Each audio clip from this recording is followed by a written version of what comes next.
আসসালামু আলাইকুম। আশা করি সবাই অনেক ভালো আছেন। আজ আপনাদেরকে গরুর জিহব্বা রান্না করে দেখাবো। ভীষণ মজার হয় এই রান্নাটা। আমি যেভাবে রান্না করব আপনারাও যদি সেম ভাবে রান্না করেন আপনাদের রান্নাটাও কিন্তু পারফেক্ট হবে। চলুন তাহলে রেসিপিটি শুরু করা যাক। একটা প্যানের মধ্যে আমি 1/3 কাপ পরিমাণ তেল দিয়ে দিলাম। দিয়ে দিচ্ছি 3টা তেজপাতা, 2 টুকরো দারুচিনি, 3টা এলাচ। এলাচটা কিন্তু আমি মাঝখান থেকে একটু ফেটিয়ে নিয়েছিলাম। কালো গোলমরিচ দিয়ে দিলাম 1/2 টেবিল চামচ। এখন আমি দিয়ে দিচ্ছি পেঁয়াজ কুচি 1/2 কাপ পরিমাণ। পেঁয়াজ আর এই মশলাগুলো আমি একটু ভেজে নিলাম। লবঙ্গ দিয়ে দিলাম 4-5টা। এবার ভালোভাবে নেড়েচেড়ে পেঁয়াজটা ভেজে নিব। পেঁয়াজটা যখন হালকা বাদামি কালার হয়ে যাবে তখন আমি বাকি মশলা দিয়ে দিচ্ছি। 2 টেবিল চামচ পরিমাণ রসুন বাটা, 1 টেবিল চামচ পরিমাণ জিরা বাটা, 1.5 টেবিল চামচ পরিমাণ আদা বাটা, 1/2 টেবিল চামচ পরিমাণ দিয়ে দিলাম লবণ। এখন এই মশলাটা আমি একটু ভেজে নিব যাতে মশলার কাঁচা গন্ধটা না আসে। মশলাটা কিন্তু এভাবে করে 2 মিনিটের মতো ভেজে নিলেই হবে। এরপরে দিয়ে দিচ্ছি হলুদের গুঁড়া 1 টেবিল চামচ, লাল মরিচের গুঁড়া 1.5 টেবিল চামচ। ঝালটা কিন্তু একটু বেশি দিয়েছি কারণ এই রান্নাতে ঝালের পরিমাণটা একটু বেশি হলে মজা লাগে। দিয়ে দিলাম 1 টেবিল চামচ পরিমাণ ধনিয়ার গুঁড়া। মশলাটা যাতে পুড়ে না যায় সেজন্য হালকা গরম পানি দিয়ে দিলাম। এবার মশলাটা আমি ভালো মতো কষিয়ে নিব। কিছুক্ষণ সময় নিয়ে মশলাটা কষিয়ে নিতে হবে। মশলাটা যখন কষানো হয়ে যাবে তখন তেলটা কিন্তু উপরে ভেসে উঠবে। ঠিক তখন আমি দিয়ে দিচ্ছি আগের থেকে ধুয়ে পরিষ্কার করে রাখা গরুর জিহ্বা। এবার মশলার সাথে বেশ কিছুক্ষণ কষিয়ে নিব। যত ভালো করে কষানো হবে এর টেস্টটা কিন্তু ততই ভালো আসবে। তাই মিডিয়াম আঁচে আমি বেশ কিছুক্ষণ সময় নেড়েচেড়ে কষিয়ে নিচ্ছি। তো ভালোভাবে মেশানোর পরে আমি ঢাকনা দিয়ে ঢেকে দিব।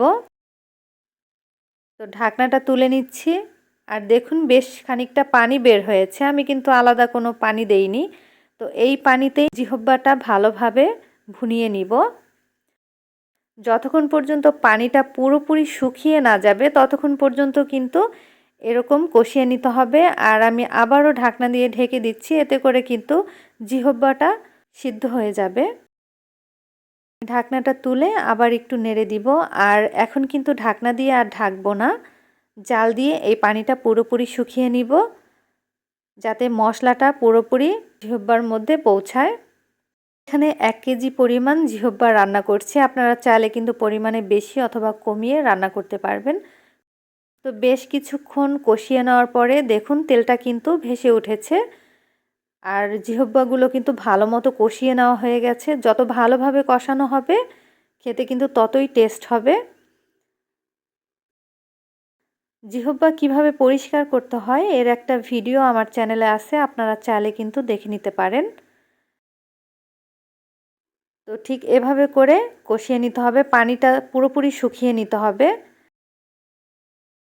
জিহ্বা সিদ্ধ হওয়ার জন্য পরিমাণ মতো পানি দিয়ে দিব। তো আমি এখানে গরম পানি দিয়ে দিলাম মেজারমেন্ট কাপের 2 কাপ পরিমাণ। আপনারা চাইলে কিন্তু এর থেকে কমিয়ে অথবা বাড়িয়ে দিতে পারবেন। যদি একটু ঝোল খেতে পছন্দ করেন সেক্ষেত্রে কিন্তু পানির পরিমাণটা একটু বাড়িয়ে দেবেন। আর যদি মাখা মাখা খেতে পছন্দ করেন তাহলে পানির পরিমাণটা কমিয়ে দিবেন। তো আবার ঢাকনা দিয়ে ঢেকে দিলাম। তো আমি কিন্তু বেশ কিছুক্ষণ জাল দিয়ে এই জিহ্বাটা রান্না করে নিয়েছি। এরই মধ্যে কিন্তু জিহ্বাটা পুরোপুরি সিদ্ধ হয়ে গেছে। আমি এবার তেজপাতাগুলো তুলে নিচ্ছি। তো আমি তেজপাতাগুলো তুলে নিলাম। গরম মশলার গুঁড়া, ভাজা জিরার গুঁড়া 1 টেবিল চামচ পরিমাণ। এই লাস্ট পর্যায়ে কিন্তু ভাজা জিরার গুঁড়া আর গরম মশলার গুঁড়াটা দেওয়ার চেষ্টা করবেন, এতে কিন্তু রান্নাটার টেস্ট খুবই ভালো আসে। তো আমি ঢাকনা দিয়ে ঢেকে দিলাম 5 মিনিটের জন্য। 5 মিনিট পর ঢাকনাটা তুলে আবার একটু নেড়ে দিব। খুবই সুন্দর একটা ঘ্রাণ আসতেছে। তো আপনারা কিন্তু রান্নার শেষে ভাজা জিরার গুঁড়াটা অবশ্যই দেবেন, এতে কিন্তু রান্নার টেস্টটা খুবই ভালো আসে। তো রান্নাটা হয়ে গেছে, আমি চুলাটা বন্ধ করে দিয়েছি। আপনারা দেখেই হয়তো বুঝতে পেরেছেন। তো এটা ঠান্ডা হলে কিন্তু ঝোলটা আর একটু কমে যাবে। তো আমি একটা প্লেটের মধ্যে নিয়ে নিলাম। আর এই জিহব্বাটা কিন্তু গরম ভাতের সাথে খেতে ভীষণ ভালো লাগে। জিহব্বা আমার অনেক পছন্দের একটি খাবার। তো আশা করছি আপনাদের কাছে রেসিপিটি ভালো লেগেছে। ভালো লাগলে অবশ্যই লাইক, কমেন্ট আর শেয়ার করতে ভুলবেন না। তো আজ এখানেই বিদায় নিচ্ছি। আবারও হাজির হব নতুন কোনো রেসিপি নিয়ে। সবাই ভালো থাকবেন। আল্লাহ হাফেজ।